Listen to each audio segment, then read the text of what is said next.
For weeks, the internet has been debating what really happened between Blake Lively and Justin Baldoni during the promotion of It Ends With Us. But once the text messages, emails, and internal communications started surfacing, the conversation shifted in a way few people expected.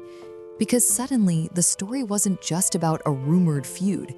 It was about how a narrative may have been shaped behind the scenes, involving publicists, journalists, and even conversations with major outlets like the Daily Mail and the New York Post. And the more those records were examined, the more complicated the timeline began to look. Before the film's premiere, tension was already being discussed internally between Sony executives, producers, and members of the film's team. Conversations referenced cast dynamics, social media activity, and growing speculation about a divide between Blake Lively and Justin Baldoni. But one moment in particular drew attention. 2 days before the premiere, several members of the cast suddenly appeared to unfollow Justin Baldoni on social media. At first, it looked like just another celebrity internet moment, but internal text messages between people connected to the film suggested that the move immediately caused concern among those responsible for the movie's release. Because once the unfollowing became visible, the internet started doing what it always does, speculating. And according to the emails and communications that later surfaced, some people involved with the film worried that the conversation could quickly shift away from the movie itself and toward a growing public conflict between its two leads, which raises a question that still hasn't been clearly answered. If everyone behind the film knew that speculation could damage the movie's narrative, why did the situation unfold the way it did? To understand that, you have to go back to the messages that were being exchanged inside the studio before the premiere ever happened. And if you like breakdowns that walk through the timeline and evidence, you can subscribe. I cover stories like this regularly. As the release of It Ends With Us approached, discussions about the film weren't limited to the public. Inside the production ecosystem, messages were already circulating between individuals connected to the project, including producers and people working alongside Sony. And some of those text messages paint a picture of how quickly concern began spreading once the unfollowing of Justin Baldoni became visible online. One exchange reportedly involved Alex Sachs, a producer associated with the film, communicating with other individuals connected to the project. The timing is important. The conversation took place roughly 2 days before the premiere. According to the messages referenced in the discussion, the sudden wave of cast members unfollowing Justin Baldoni triggered immediate reactions. One participant reportedly pointed out that the unfollowing had picked up today. Another message reacted with surprise, questioning why the move had happened so close to the film's premiere. The concern wasn't necessarily about social media itself. It was about what the internet would do with it. Because once fans began noticing the shift, speculations started spreading quickly. Viewers began asking why members of the cast were distancing themselves from Justin Baldoni so suddenly. And once those questions started circulating, the online narrative moved fast. Some observers interpreted the unfollowing as proof that something serious had happened behind the scenes. Others began connecting the speculation to rumored creative differences during the production of It Ends With Us. But internally, some individuals involved with the project appeared to be asking a different question. Why create this moment right before the movie's launch? Because for the studio, the goal of the premiere was simple: keep the focus on the film. Yet the unfolding situation threatened to shift attention away from the movie and toward a developing celebrity conflict. And the reaction inside those messages suggests that several people working around the project understood the risk immediately. Once the unfollowing became public, controlling the narrative would become significantly harder, especially in an environment where journalists, media outlets, and entertainment platforms constantly search for signals of tension between major stars. And according to later reporting, that media attention would soon grow even larger because the story didn't stay confined to social media. It quickly reached outlets like the Daily Mail and the New York Post, where new claims about tensions between Blake Lively and Justin Baldoni began appearing. And that development opened an entirely new chapter in the situation, one that involved publicists, competing narratives, and a series of conversations with reporters that would later become part of a much larger discussion. As speculation around Blake Lively and Justin Baldoni started spreading online, another layer of the story was unfolding behind the scenes, this time involving publicists, journalists, and conversations with major media outlets. According to the text messages and communications that later surfaced, one of the key figures in those discussions was Leslie Sloan, who was representing Blake Lively. At the same time, multiple reporters were beginning to hear rumors about tensions surrounding It Ends With Us. Among the outlets involved were the Daily Mail and the New York Post, two publications known for closely covering celebrity conflicts. In one exchange referenced in the communications, Leslie Sloan reportedly contacted Sarah Nathan, a reporter associated with the New York Post. Their conversation centered on a potential story involving Justin Baldoni and the situation surrounding the film. During the discussion, the reporter reportedly mentioned hearing multiple claims circulating about the dynamic between Blake Lively and Justin Baldoni. Some of those claims included allegations that had been described as uncomfortable interactions on set. But what stood out to observers reviewing the messages later was not just the allegations themselves, it was the way the timing of the coverage was being discussed. In the messages, the reporter indicated she was holding the story temporarily and waiting for direction about when the article should go live. That detail raised questions among people analyzing the timeline, because in traditional journalism, reporters typically determine publication timing independently. Yet the conversation suggested the reporter was coordinating closely with Leslie Sloan before releasing the story. At nearly the same time, another set of messages revealed a separate conversation between Leslie Sloan and a Daily Mail reporter named James Vitushka. In that exchange, the reporter explained that several journalists had heard about possible tensions on the set of It Ends With Us. The rumors included suggestions of creative disagreements, discussions about rewriting the movie, and claims that Justin Baldoni may have found working with Blake Lively difficult. According to the messages, Leslie Sloan disputed those claims and urged the reporter to hold the story. Eventually, the Daily Mail did publish an article discussing tensions between Blake Lively and Justin Baldoni. The piece cited unnamed insiders and described disagreements over how certain scenes in It Ends With Us were approached during production. Once the article appeared, the conversation online intensified almost immediately. Fans, commentators, and entertainment outlets began debating the narrative, questioning whether the situation reflected creative differences, a deeper conflict, or something else entirely. And as the discussion spread across the internet, another group began reacting to the growing controversy.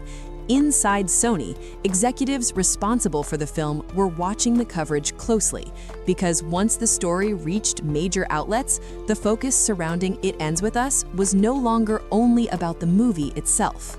Once the story about tensions between Blake Lively and Justin Baldoni reached major outlets like the Daily Mail, the reaction wasn't limited to the internet. Inside Sony, executives responsible for the film were closely monitoring how the narrative was evolving. Because by that point, It Ends With Us was approaching one of the most important moments of its rollout, the premiere and the early box office window. And for a major studio release, the timing of media coverage can be critical. Internal communications between people connected to Sony suggested that the emerging headlines were already raising concern among executives. One of the figures referenced in those exchanges was Tom Rothman, a senior executive at Sony. In messages discussing the article that had just been published, he reportedly acknowledged that once the story was public, reversing the narrative would be extremely difficult. The focus, according to the discussion, needed to shift toward managing how the situation was interpreted. Instead of letting the coverage frame the issue as something more serious, some executives appeared to favor presenting the situation as a dispute involving creative differences. From their perspective, reframing the discussion in that way might help prevent the controversy from overshadowing the film. Because the biggest risk wasn't necessarily the disagreement itself. It was the possibility that the conflict between Blake Lively and Justin Baldoni would become the dominant storyline attached to It Ends With Us. Another executive mentioned in those conversations was Tara Grant, who was also monitoring the public reaction. In internal discussions, she reportedly noted that the situation had already begun shifting attention away from the film's message and toward the surrounding controversy. And that raised a larger concern for the studio. Once a narrative about a film becomes defined by off-screen drama, audiences often view the movie through that lens, which can affect everything from media coverage to box office performance. The executives reviewing the coverage understood that once the internet begins debating a story, the conversation tends to move quickly. And at that point, the debate surrounding Blake Lively, Justin Baldoni, and the production of It Ends With Us was gaining momentum across multiple entertainment outlets. But while the studio was trying to contain the narrative publicly, another development was unfolding behind the scenes. Because the dispute wasn't only playing out in the media anymore. It was also beginning to intersect with legal filings, sworn statements, and the growing collection of text messages and emails that would later become part of a broader legal dispute. As the media coverage surrounding Blake Lively and Justin Baldoni continued spreading, the situation began moving into a very different arena, the legal one. Because once the controversy surrounding It Ends With Us intensified, a series of legal filings, depositions, and sworn statements started entering the public discussion. And those documents introduced a new category of information: actual records. The kinds of text messages, emails, and internal communications that people typically never expect to become public. When those materials began surfacing, they offered a closer look at the conversations happening behind the scenes between publicists, studio personnel, and members of the production ecosystem. Several individuals mentioned in those communications included Leslie Sloan, Stephanie Jones, and Melissa Nathan, all figures connected in different ways to the unfolding PR and media environment surrounding the film. According to references within the legal filings, the involvement of crisis PR specialists became part of the broader dispute between the teams associated with Blake Lively and Justin Baldoni. In entertainment controversies, the presence of crisis PR consultants is not unusual. Studios, actors, and directors often rely on experienced publicists when a story begins attracting major media attention. But what made this situation unusual was how many of those internal communications later appeared in the broader discussion. Because once text messages and emails are referenced in court documents, they can quickly become central to the public narrative. Suddenly, the conversation isn't just about speculation, it's about who said what, when they said it, and how those conversations might relate to the coverage that later appeared in outlets like the Daily Mail and the New York Post. And that shift dramatically changed the way observers approached the story. What began as a celebrity dispute connected to It Ends With Us was now intersecting with legal proceedings involving claims, counterclaims, and competing interpretations of events. At the center of the debate were questions about timing, communications with reporters, and the role of different publicists representing the parties involved. Yet, even as those legal developments continued unfolding, another reality remained impossible to ignore. The story was no longer confined to court filings or industry discussions. It had already become a full-scale media narrative, one involving journalists, entertainment outlets, and millions of viewers following every new development. And that meant the battle over the public narrative was far from finished. Because while legal documents can reveal information, they don't necessarily determine how the story will be interpreted by the public. By this stage, the discussion surrounding Blake Lively, Justin Baldoni, and It Ends With Us had clearly expanded beyond a single disagreement. It had evolved into something closer to a full-scale narrative battle. Because in Hollywood, controlling the public storyline can become just as important as resolving the dispute itself. Multiple figures connected to the situation were involved in PR, media strategy, and conversations with reporters. Names such as Leslie Sloan, Stephanie Jones, and Melissa Nathan repeatedly appeared in the communications, each representing different sides of the situation. At the center of the discussion were allegations about planted stories, competing narratives, and attempts to shape how journalists interpreted events. Within the entertainment industry, the relationship between publicists and journalists has always been complex. Publicists provide access, background information, and context. Journalists decide what ultimately appears in print. But the text messages and emails referenced in the broader controversy suggested that some conversations about the "it ends with us" situation were unusually direct. At various moments, reporters from outlets like the Daily Mail, New York Post, and Page Six were reportedly in communication with individuals connected to the different parties. Each side appeared concerned about how the story might be framed publicly. Because once a narrative becomes dominant in the media, reversing it can be extremely difficult.